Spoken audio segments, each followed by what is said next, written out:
Hi, and welcome to this behind the scenes on the making of When You Were Nearly Two. We're here at the beautiful PM studio in the Little Italy neighborhood of Montreal, and it's a really inspiring place to be, knowing that such amazing recording artists like Rufus Wainwright, Jeremy Dutcher, and Patrick Watson have all recorded here previously. Today, we are recording the piano part for When You Were Nearly Two, and I'm going to be performing on this beautiful Fazioli concert grand piano behind me. I've actually never played on a Fazioli before, but I'm really loving this instrument. It has such an amazing warmth and tonal richness that is really perfect for this kind of lyrical piece.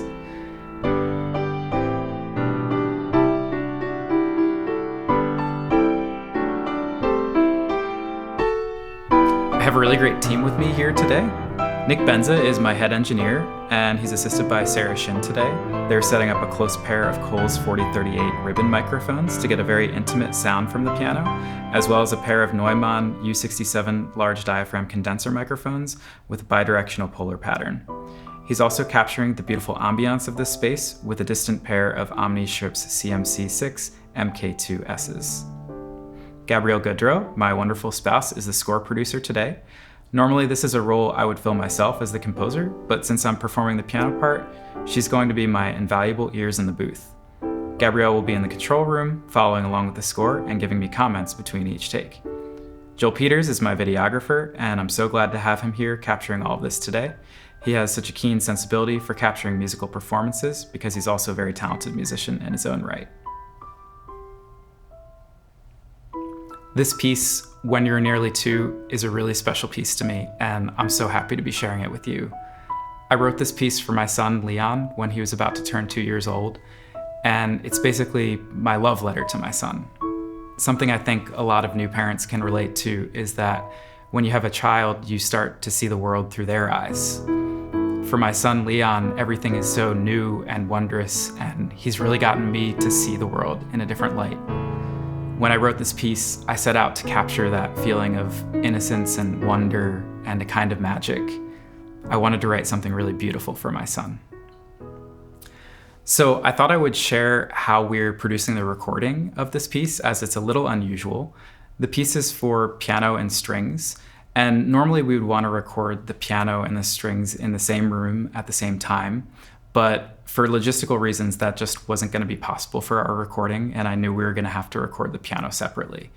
Now, it's not that unusual for musicians to record their performances separately, and then after the fact, we combine them into one synchronized recording.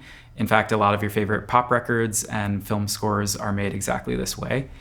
But when that's done, it's usually done with a strict click track. The tempo's not changing, and the beat is totally constant. This piece really requires a rubato approach to the tempo. That means that the tempo speeds up and it slows down in an expressive kind of way to support the musical phrase. And while musicians are very good at changing tempo with one another when they're together in the same room, when we record them separately, we're removing the body language, the eye cues, and the breath that usually facilitate this kind of coordination. So I'm going to bring you through how we went about solving this problem with what's called a variable click track. And this approach was actually introduced to me by Daniel DeMello Goodwin, a friend of mine across the pond in the UK, and I believe that he learned it from Bill Ross. I started by recording what's called a scratch track. I recorded myself playing the piano part with the expressive rubato interpretation that I wanted. I did this with a MIDI instrument so that I could easily edit the performance if I needed to. And it's called a scratch track because eventually we're going to replace it with a real acoustic piano.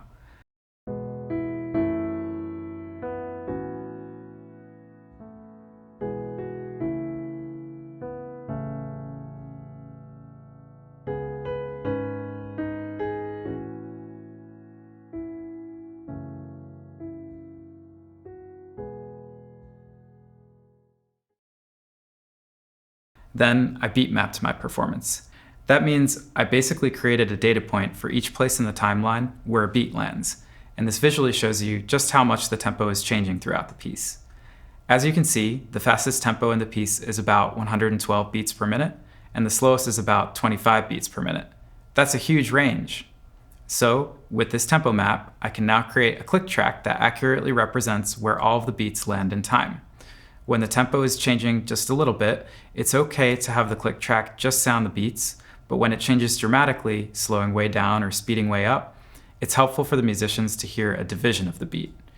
For my composer and producer viewers, you can do this in Cubase by creating a time signature change and then using the click pattern editor to create a custom click pattern. And as you can see, I actually notate the click track when it's changing in the score, as well as the parts. That way the musicians are all aware of what they're about to hear during the session. The orchestra is looking at the music for the first time at the recording session, and we only have 30 minutes to record this whole piece. So it all really needs to be spelled out and clear from the start. For example, here at measure 30, I changed the click track from giving quarter notes to eighth notes as the tempo speeds up momentarily, before the music slows down in a very dramatic ritardando. And in measure 32, I even moved to 16th notes because it gets so slow that even eighth notes would not be enough for the musicians to predict where the next beat will fall. Measure 33 is kind of an interesting measure. All of the instruments simply hold, and the measure is really only there so that the musicians can internalize the new tempo in the next measure, measure 34, which is suddenly much faster at 96 beats per minute. Let's go ahead and give that passage a listen. We're going to hear the piano scratch track with the variable click track.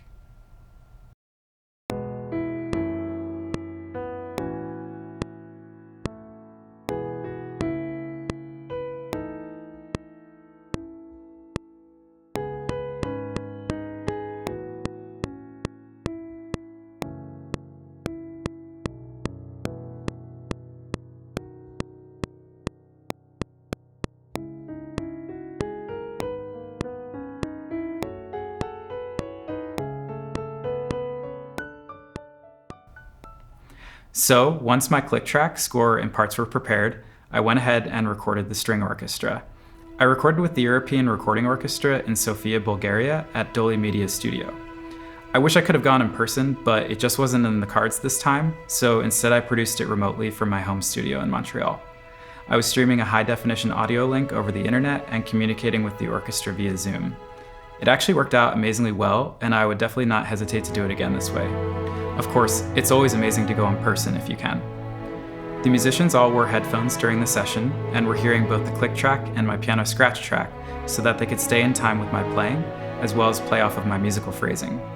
They did an amazing job. The musicians and everyone in the booth were truly first class. I can't believe how well it turned out with such a short amount of recording time, and I imagine I'll be recording with them again sometime soon. And now we are here at PM Studio, re-recording the piano part to replace that MIDI instrument that sounded pretty good, but not nearly as beautiful as this Fazioli grand piano. And after going through all of those steps, we end up with a recording that has an expressive rubato approach to the tempo, and also sounds like the musicians were all recording in the same space at the same time.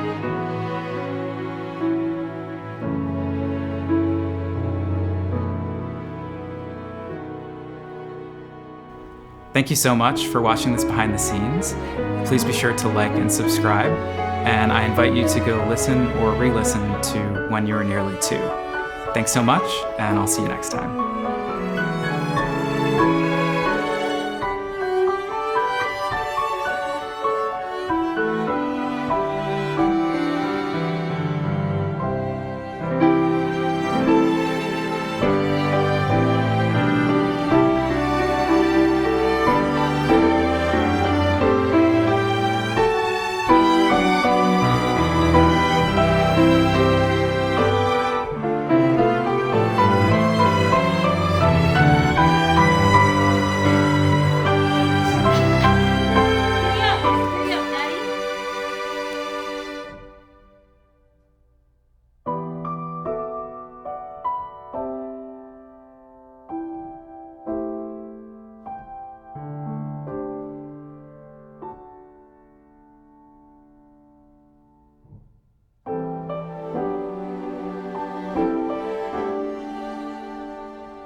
We're still rolling, right? Okay, great. Please be sure to like and subscribe. Please be sure to like and subscribe.